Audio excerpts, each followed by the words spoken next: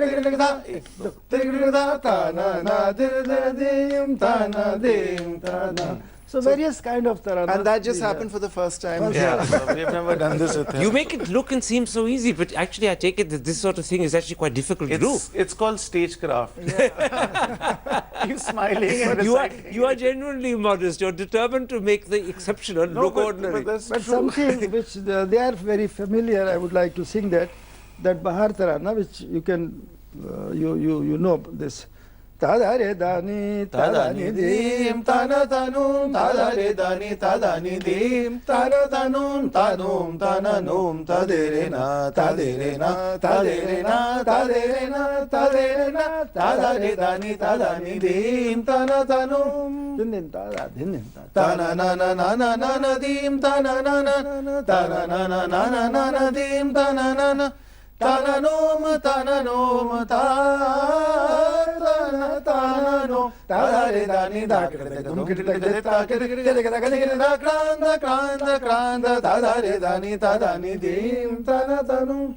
So this is a beautiful style called tarana, where we are not dealing with language, because language creates barriers. Absolutely. Music has the ability to reach out through all emotions. Yes. Correct. Let's talk about India in 2016. I know musicians don't talk about politics, but I think as intelligent people we should talk about the country we live in. Amjad Sahab, what is the most remarkable change you've seen in your 70 years? This present government, present way of life that the people have chosen Mr. Narendra Modi as Prime Minister. So it's a very big change,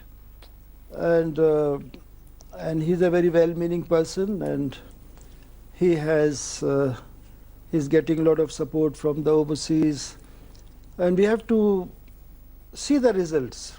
I mean, the time he's well-meaning, he wants to do a lot, and as a musician, I feel that every human being in India, they should get water and food.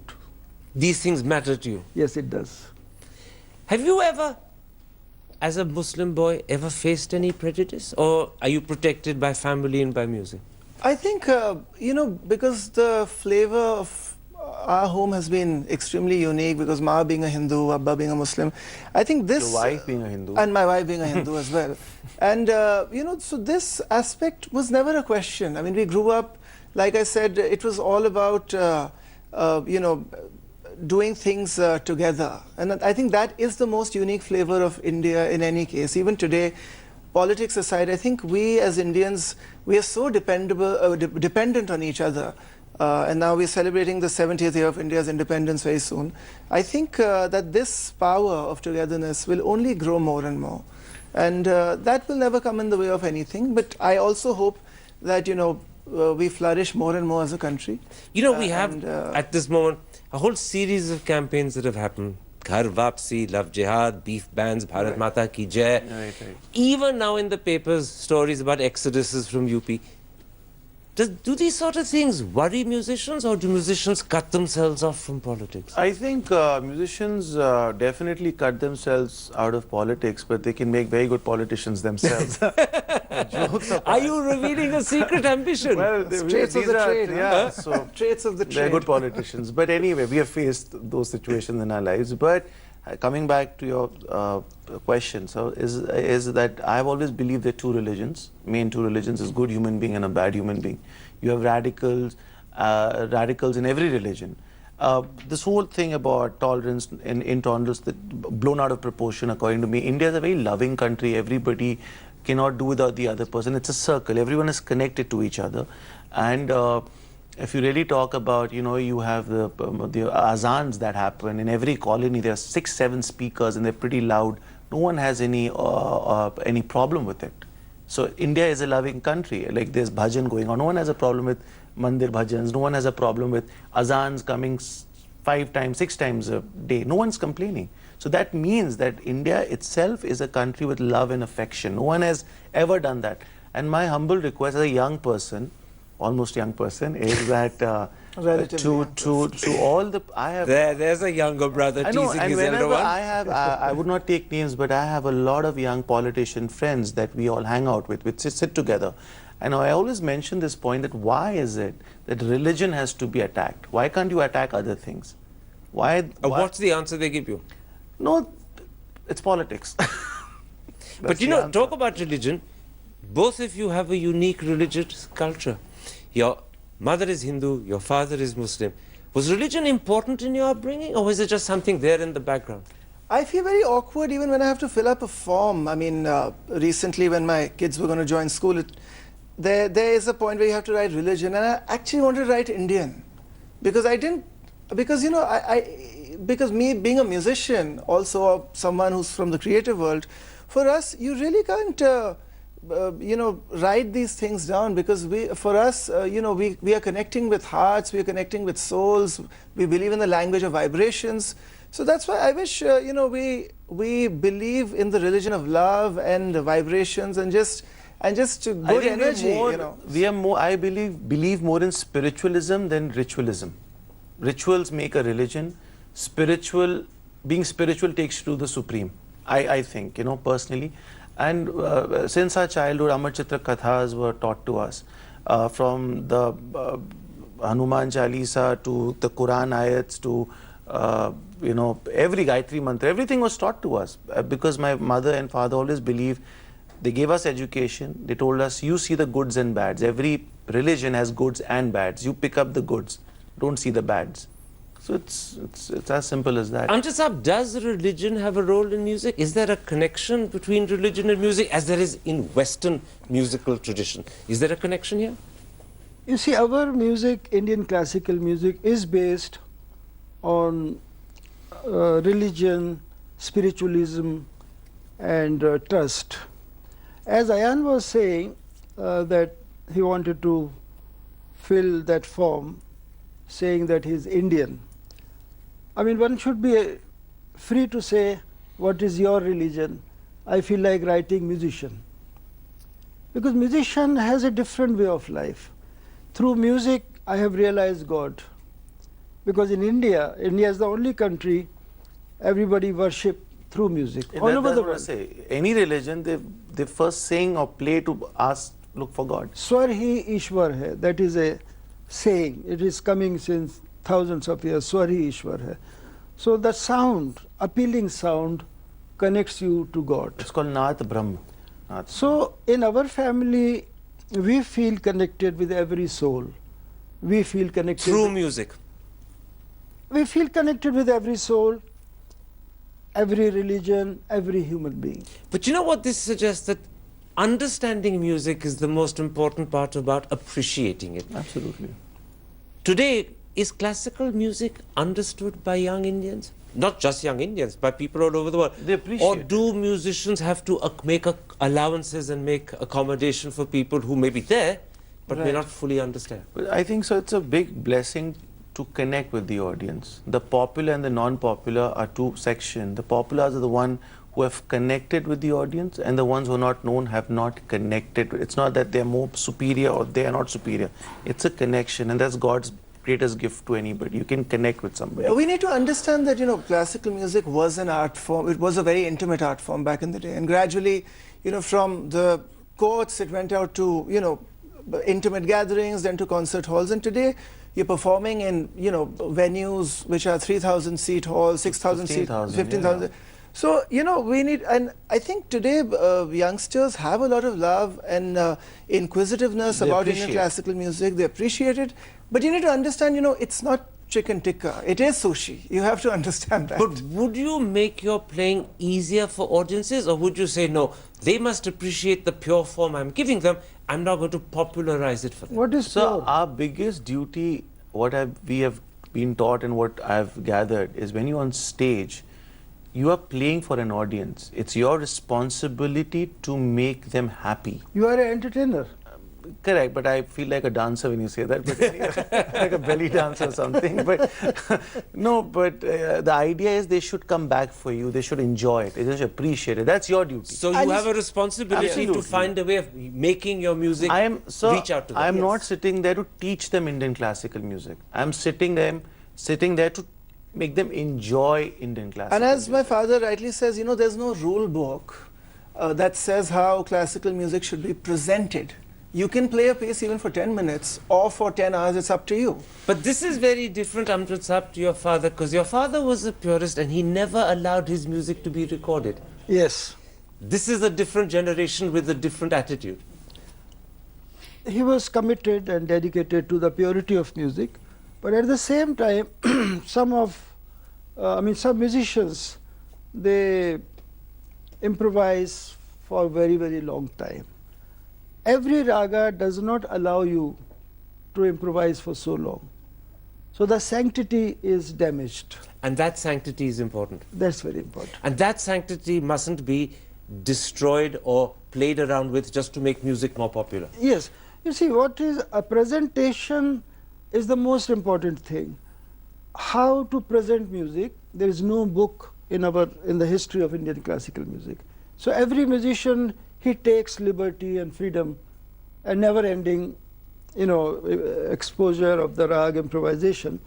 So, man of few words, we respect those expressions. Man of few words, conciseness, and compact, and all those things. So, Precision. within 5 minutes, the music is the name of quality, not quantity. Now, we've talked about music, we've talked about your childhood, we've talked about your relationship with your father, but there's a fourth member of the family we haven't talked about, your mother, Subba Lakshmi. You just saved us. I Thank you. gather that she, in a real way, even though she's never public, is the secret behind the success of all three. Oh, she's very public about that. But I think my mother herself was and is an artist. She, at her time, used to be a Bharatnatyam dancer, learnt in Kalakshetra from the great Rukmani Arundelji. And that's when my father and they met each other, though she was charging more than my father as a performing artist. And In fact, she gave up a great career when she married him. I think Ma didn't give it up. I don't say she gave it up, is because she keeps teaching us what she has, the knowledge she has of Sanskrit. It's amazing, the shlokas she remembers. And, she just decided that maybe this or that. But that's unfortunate that women go through that problem. But she's been a very strong influence on both your No, lives. she's been a very big influence, and I think for her, she was performing. For her, performing was a passion. It was not. I mean, she was not someone. It was who not a profession or something. Who was after her career or anything. So, and then she fell in love, and and then she feels that today when we perform, she's performing through us, and she has many roles now as a wife, mother, now mother-in-law, grandmother. So I think she's quite happy with all the madness in the house that we all create very easily. And when the family discussions happen, I mean, if those come on YouTube, we'll go viral.